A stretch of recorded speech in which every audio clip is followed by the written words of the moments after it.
प्राचीन भारतीय इतिहास के क्रम में मौर्यों के पतन के पश्चात पश्चिमोत्तर सीमावर्ती क्षेत्रों से अनेक विदेशी आक्रमणकारी भारत में आए, जिनमें प्रमुख रूप से शक, पल्लव, कुषाण वंश आदि हमें देखने को मिलते हैं। इनमें सर्वाधिक विकास कुषाणों का हुआ। यद्यपि कुषाण चीनी पश्चिमोत्तर सीमा प्रांत से आए यूची जाति से संबंधित थे, जो कि भारत में आए और यहाँ की संस्कृति से घुल मिल गए। कनिष्क, जिन्हें विद्वानों द्वारा द्वितीय अशोक की संज्ञा भी दी गई है, वो आए यहाँ पर और देशी ही नहीं बल्कि अंतर्राष्ट्रीय स्तर पर प्रथम बार अपना वर्चस्व स्थापित किया। उसके कार्यकाल में भारत का मध्य एशिया और पश्चिमी राज्यों तथा चीन से प्रत्यक्ष रूप से संपर्क स्थापित हो गया था। इनकी प्रशासनिक व्यवस्था के साथ साथ कला तथा साहित्य के क्षेत्र में भी अभूतपूर्व विकास हुआ था। इतिहासकारों का मानना है कि कनिष्क का कार्यकाल लगभग 78 ईस्वी से 102 ईस्वी तक का माना जाता है। कनिष्क ने अपनी पहली राजधानी पुरुषपुर यानी कि पेशावर को बनाया तथा दूसरी राजधानी मथुरा को बनाया था। नमस्कार विद्यार्थियों, मैं doctor Uma Armo, assistant professor history. आज हम कुषाण काल में विकसित महत्वपूर्ण दो शैलियों गांधार तथा मथुरा कला शैली का अध्ययन करेंगे। आइए उस काल के मानचित्र का अध्ययन करते हुए हम देखेंगे कि यह शैलियाँ आखिर तत्कालीन भारत में कहाँ विकसित हुई थी। ओके, गांधार कला शैली जो है विशेष रूप से गांधार क्षेत्र यानी उत्तर पश्चिमी क्षेत्र में फली फूली, अतः उसे गांधार शैली कहा गया। इस कला की मूर्तियाँ अफगानिस्तान तथा पाकिस्तान के अनेक प्राचीन स्थलों पर मिली हैं। हम देखते हैं कि कनिष्क ने 2 राजधानियां बनाई थी, जिसमें नंबर 1 पर आता है पेशावर यानी कि पुरुषपुर, जहां पर उन्होंने इस कला शैली का विकास किया, जिसे हम गांधार शैली के नाम से जानते हैं, जिसका क्षेत्र जो है अफगानिस्तान और पाकिस्तान का क्षेत्र भी माना जाता है। यहाँ से जो प्राचीन स्थलों की प्राप्ति हुई है, जहाँ पर ये कला के नमूने मिले हैं या साक्ष्य मिले हैं। ओके, दूसरा हमारा आता है मथुरा। मथुरा कला शैली उस क्षेत्र में है, यानी कि वर्तमान उत्तर प्रदेश के क्षेत्र में ये कला विकसित हुई, जिसे मथुरा कला शैली के नाम से जाना गया। इसकी उत्पत्ति लगभग दूसरी सदी ईसा पूर्व से हुई, परंतु इसकी वास्तविक प्रगति जो है 2वीं सदी में हुई थी। ओके,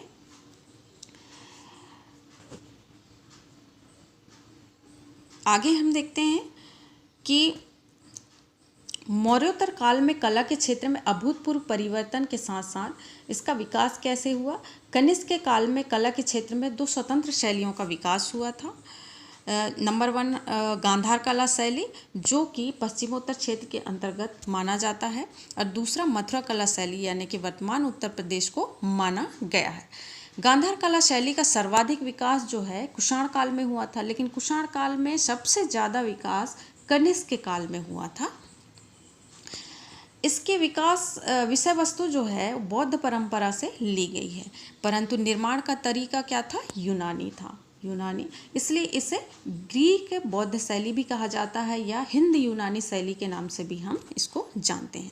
अक्सर कर एग्जाम में पूछा जाता है कि इंडो ग्रीक या ग्रीक बौद्ध शैली का उदाहरण बताइए, या गांधार कला शैली किसे कहा जाता है, तो आपको कन्फ्यूजन बिल्कुल नहीं होना है। इसमें हिंद यूनानी शैली या ग्रीक बौद्ध शैली या इंडो ग्रीक शैली, ये गांधार कला शैली का ही एक रूप है या उस नाम से भी जाना जाता है। गांधार कला शैली में प्रारंभिक बौद्ध मूर्तियाँ बुद्ध का मुख ग्रीक देवता अपोलो, किसके जैसा? ग्रीक देवता अपोलो जैसा प्रतीत होता था।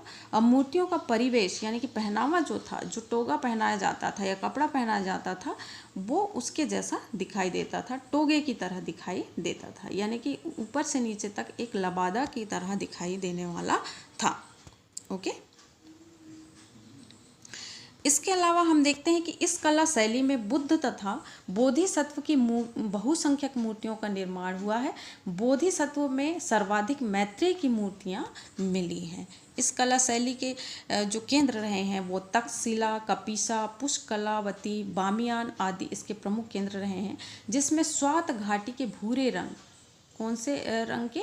भूरे रंग का तथा काले स्लेटी पत्थरों का इस्तेमाल इसमें हुआ है। अक्सर कर एग्जाम में पूछा जाता है इस कला शैली यानी गांधार कला शैली के जो विशेषता के रूप में पूछा जाता है कि इस कला शैली का निर्माण किन पत्थरों के निर्माण से हुआ है। तो आपको याद रखना है कि स्वात घाटी के भूरे रंग के पत्थर और काले स्लेटी पत्थरों का इस्तेमाल जो है इस कला शैली के अंतर्गत किया गया है। नेक्स्ट हम देखते हैं कि गांधार कला शैली को 2 खंडों में वर्गीकृत किया जाता है, जिसमें प्रारंभिक गांधार कला तथा परवर्ती गांधार कला। प्रारंभिक से मतलब पूर्व में जो बनाने वाली, जब विकास हुआ था इस कला का तब बनी हुई जो कला आकृतियाँ थीं वो कैसी थीं, और परवर्ती गांधार कला यानी कि बाद में जब कला का विकास होने लगा और बाद में कैसी बनाई जाने लगी, इस कला को इसके अंतर्गत रखा गया। तो प्रारंभिक गांधार कला के अंतर्गत मूर्तियों का निर्माण किस चीज़ से होता था? मिट्टी, चूना, भित्ति स्तंभ तथा प्लास्टर आदि का प्रयोग इसमें किया जाता था, जबकि परवर्ती गांधार कला शैली में पाषाण का उपयोग होने लगा। अब जो है मिट्टी, चूना, भित्ति इत्यादि का या प्लास्टर का उपयोग नहीं होने लगा। बाद में परवर्ती गांधार कला का जो निर्माण था वो किस तरह का होने लगा? इसमें पाषाण यानी कि पत्थरों का प्रयोग सर्वाधिक मात्रा में होने लगा। इस कला शैली का विदेशी प्रभाव स्पष्ट रूप से दृष्टिगोचर होता है। इस दौर में गांधार कला की बहुत सारी ऐसी विशेषताएं हैं जो निम्नलिखित बिंदुओं पर हम देख सकते हैं। नंबर 1 पे आते हैं, मानव शरीर की सुंदर रचना तथा मांसपेशियों का सुंदर अंकन इसमें देखने को मिलता है। ओके, इसके अलावा हम देखते हैं कि शरीर पर पारदर्शक वस्त्रों का सिलवटों के साथ प्रयोग, यानी कि वस्त्र जो मूर्तियों को पहनाया जाता था उसकी जो नक्काशी होती थी वो सिलवटें बनाई जाती थी उसमें, ठीक है, और जिसके उसको नक्काशी करने का जो अनुपम नक्काशी यानी कि बेहतरीन नक्काशी, खूबसूरत नक्काशी करके बनाया जाता था। गांधार कला में बुद्ध की मूर्तियों को इतना सुंदर बनाने का प्रयास किया गया है कि यूनानियों के सौंदर्य देवता अपोलो की उसके समान लगती है। उसकी आकृति जो है अपोलो, ये सौंदर्य के देवता अपोलो, यूनानियों का जो देवता थे वो सौंदर्य के देवता, उसको अपोलो कहा गया। तो इनके सदृश्य दिखाई देता है। इनमें बुद्ध को प्रायः घुंघराले बाल, है ना, आप ये देख सकते हैं इस चित्र के माध्यम से कि अपोलो देवता के जो बाल होते थे वो घुंघराले होते थे।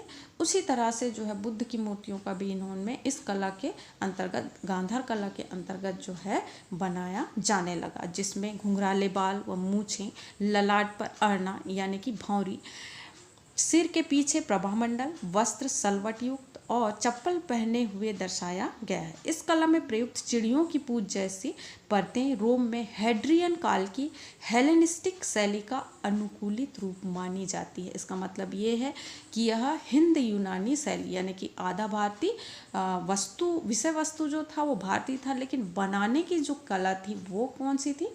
वो यूनानियों की थी। इसलिए इस कला को, गांधार कला शैली को जो है हिंद यूनानी कला शैली के नाम से भी जाना गया। इसके अलावा हम देखते हैं कि बौद्ध मूर्तियों के अतिरिक्त गांधार शैली की कुछ देवी मूर्तियां भी मिलती हैं, जिसमें देवी रोमा की मूर्ति विशिष्ट रूप से है। हिंदू देवी देवताओं की मूर्तियों में पांचिक, हरिति, कुबेर, इंद्र, ब्रह्मा, सूर्य आदि का भी चित्रण इस कला में मिलता है। ओके, आप देख सकते हैं कि इस कला के अंतर्गत ये जो मूर्तियां हैं ये प्राप्त हुई हैं, ये उस क्षेत्र से प्राप्त हुई हैं यानी कि आधुनिक पाकिस्तान और अफगानिस्तान के क्षेत्र से प्राप्त हुई हैं, जिसमें गांधार कला शैली का निर्माण एशिया माइनर तथा हेलेनिस्टिक कला का ये सम्मिश्रण यानी दोनों का योग करके बनाया गया नमूना है। बुद्ध, इसमें क्या होता है कि बुद्ध की धर्म चक्र मुद्रा यानी कि जब वो धर्म चक्र मुद्रा यानी कि जिस समय उनको ज्ञान की प्राप्ति हुई थी और ध्यान करने की जो मुद्रा थी, अभय मुद्रा, वरद मुद्रा आदि मूर्तियों का निर्माण भी इसी काल में हुआ था। आप देख सकते हैं इन चित्रों के माध्यम से कि एक में वरद मुद्रा, एक में अभय मुद्रा, एक में ध्यान मुद्रा इत्यादि का यहाँ पर अंकन किया गया है, जो कि बेहद खूबसूरत है।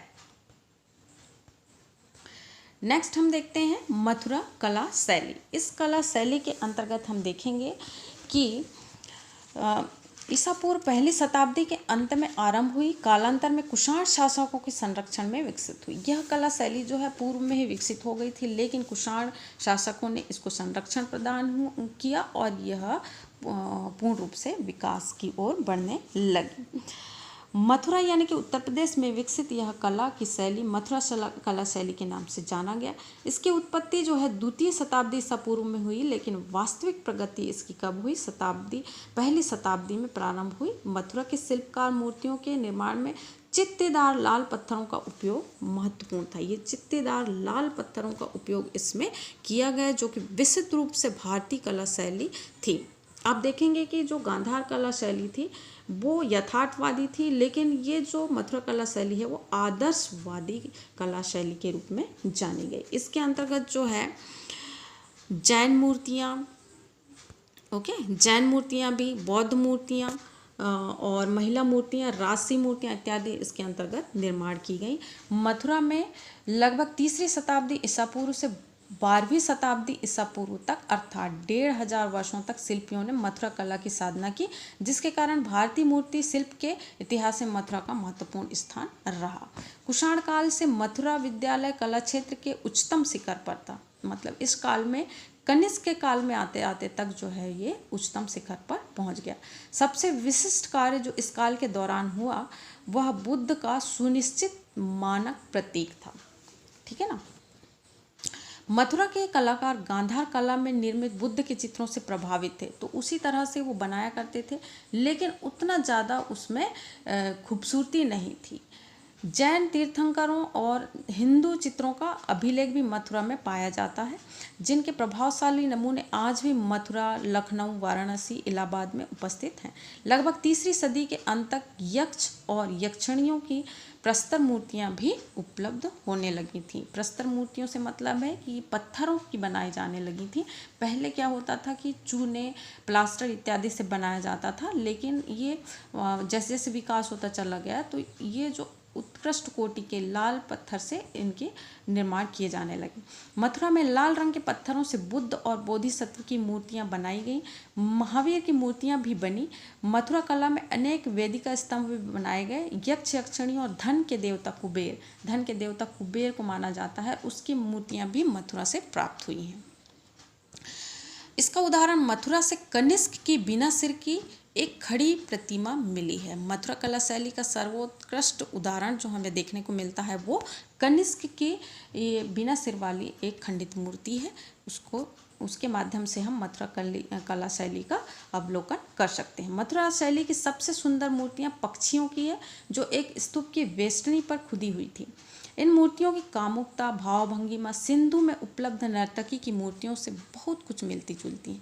इस शैली की मूर्तियों में आध्यात्मिक एवं भावुकता की प्रधानता है। आप देख सकते हैं कि ये जो चित्र दिखा रहे हैं ये बिल्कुल हूबहू उसी तरह से दिखाई दे रही है जो कि सिंधु घाटी सभ्यता में हमें नर्तकी की मूर्ति देखने को मिली थी।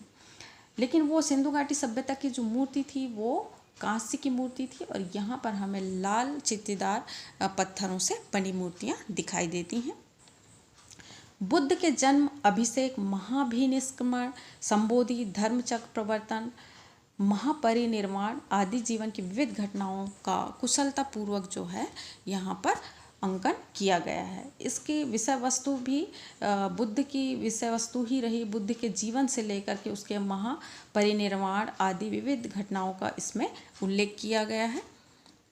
मथुरा, इसके अलावा मथुरा शाटक नामक विशेष प्रकार के वस्त्र निर्माण का भी केंद्र रहा था मथुरा, जो कि विश्व प्रसिद्ध था। इसी काल में दक्षिण में अमरावती शैली का विकास हुआ। इस काल का सर्वाधिक भव्य और अनुपम जो स्तूप था वो अमरावती का स्तूप था। अब यहाँ शॉर्टली हम देखेंगे कि इस काल में कृष्णा एवं गोदावरी के नीचे जो घाटी थे वहाँ पर द्वितीय शताब्दी ईसा पूर्व में एक महत्वपूर्ण बौद्ध केंद्र था, जो कि कला की दृष्टि से एक नई शैली का विकास हुआ था, जिसे हम अमरावती शैली के नाम से जानते हैं, जो कि इसी काल के अंतर्गत विकसित हुआ था। ओके, और जो कि इसके प्रमुख केंद्र थे अमरावती, नागार्जुनकोंडा तथा जगथापेट। इसके शिल्पकार प्रमुख रूप से क्या थे? सफ़ेद पत्थर तथा का प्रयोग किया करते थे इसके शिल्पकार। ओके, आप देखेंगे कि जो सफ़ेद पत्थर और चूने का प्रयोग गांधार कला शैली में होने लगा। और पहले जो है इसको बनाया जाता था चूने आदि से और प्लास्टर आदि से, लेकिन बाद में ये पाषाण यानी कि प्रस्तर से बनाया जाने लगा, पत्थरों से बनाया जाने लगा। और यहाँ पर अमरावती शैली का जो निर्माण है वो मुख्य रूप से सफ़ेद पत्थर का प्रयोग इसमें किया करते थे। इसके अलावा अमरावती शैली में बौद्ध मूर्तियाँ भी बनाई गई। अमरावती के विशाल स्तूप में बुद्ध के जीवन की घटनाओं का चित्रण चूना पत्थर में किया गया तथा इनके चारों ओर खड़ी बुद्ध की प्रतिमाएं भी बनाई गई हैं, जो कि बेहद आकर्षक हैं। और इसके अलावा हम देखते हैं कि अमरावती जो शैली है वो धर्मनिरपेक्ष मूर्तियां भी इसमें बनाई गई। अमरावती के शिल्पकारों ने धार्मिक मूर्तियों की अपेक्षा जो कि सुंदर मानवीय मूर्तियों का अधिक निर्माण यहाँ पर किया है। पुरुषों तथा महिलाओं की ये मूर्तियाँ न सिर्फ उनके आकार, शारीरिक सुंदरता तथा मानवीय भावनाओं की अभिव्यक्ति के कारण बल्कि उसके गठन के कारण भी इस प्रकार की समकालीन सर्वोत्तम मूर्तियाँ यहाँ से प्राप्त होती हैं अमरावती से। आप देखेंगे कि पुरुषों और पशुओं तथा पौधों को भी यहाँ पर सुरुचि ढंग से बनाया गया है। इसका महत्व, इस शैली का, अमरावती शैली का महत्व इसलिए भी बहुत ज़्यादा महत्वपूर्ण है क्योंकि आसपास की शैलियों पर अमरावती शैली का व्यापक प्रभाव पड़ा। बाद में जाकर के इसके उत्पाद जो हैं जो बनाए जाते थे इस कला शैली के अंतर्गत वो श्रीलंका तथा दक्षिण पूर्व एशियाई में भी भेजे जाते थे। इन देशों को भी निर्यात किया जाता था। इस शैली के प्रभाव बाद की दक्षिण भारतीय मूर्तिकला पर भी दृष्टिगोचर होते हैं। तो इस प्रकार से हम देखते हैं कि आज हमने इस लेक्चर के माध्यम से हमने आज कुषाण काल का अध्ययन, सामान्य परिचय दिया, जिसमें कनिष्क के काल में विकसित दो महत्वपूर्ण शैली गांधार तथा मथुरा कला शैली के बारे में पढ़ा, उसके क्षेत्र विस्तार के बारे में पढ़ा, इन कलाओं की क्या विशेषता थी इस बारे में भी हमने जाना। इसके अतिरिक्त हमने इसी काल में विकसित दक्षिण में अमरावती कला शैली के विषय में भी संक्षिप्त जानकारी हासिल की। आशा करते हैं कि आप इसके साथ साथ किसी अच्छे किताबों का अध्ययन गहनता से करेंगे और अपने समझ को और भी ज़्यादा विकसित करेंगे। Wish you all the best. Thanks for watching.